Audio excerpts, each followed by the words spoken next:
As leaders, we are faced with the need to create an environment of diversity, equity, and inclusion, where our company culture has a sense of belonging, safety, and acceptance for all, especially given that this is Black History Month. So, how do we make this happen? It begins with empathy and vulnerability. We all have at one point in our life felt the intense emotional pain and isolation of not belonging, of not fitting in, and feeling like an outcast. Sometimes we feel this way because of the judgment, microabrasions, or resistance of others to include us. But have we also looked at our part in this dynamic of isolation? Do we accept the diverse nature of ourselves, our imperfections and weaknesses, our unique strengths and achievements, even if they propel us past the competencies of others? Are we wearing a mask because our own fear of showing up in our full power? We teach people how we want to be treated by the way we treat and accept ourselves. If we are not accepting and loving of all that we are, how does that create the vibration for others to accept and include us and create a culture of diversity, equity, and inclusion? Additionally, as we move forward to evolve our culture, consider as we hire new individuals to not look at whether they are a culture fit, but a values fit and a culture add. Matt and Twiana, I know you both have some insights on DEI and also wanting to recognize Black History Month this month. Matt? Yeah, thanks, Kimberly. Speaking of Black history, in the summer of 2020, diversity, equity, and inclusion, DEI, came into widespread consciousness in large part due to the Black Lives Matter movement.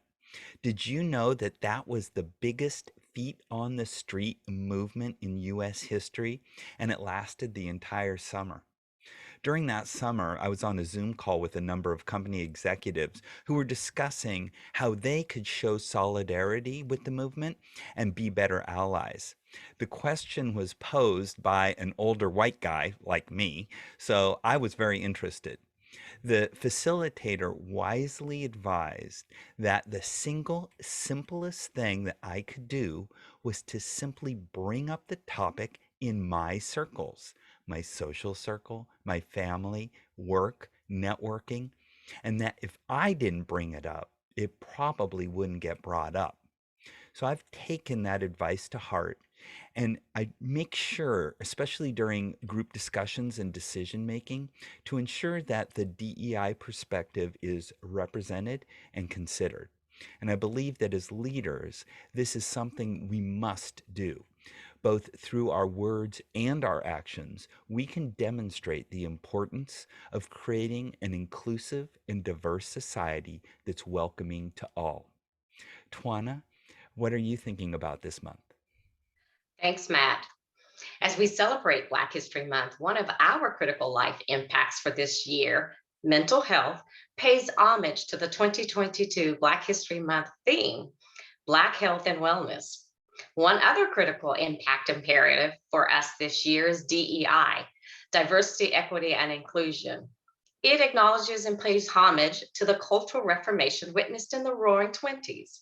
Historians write that the American culture had a dramatic change during this period, in large part due to consumerism, immigrants, modernists, and diversity. Demanding equal opportunities along with the abandonment of discriminatory laws and customs meant that different ethnicities participated in and contributed to the economic and prosperity boom.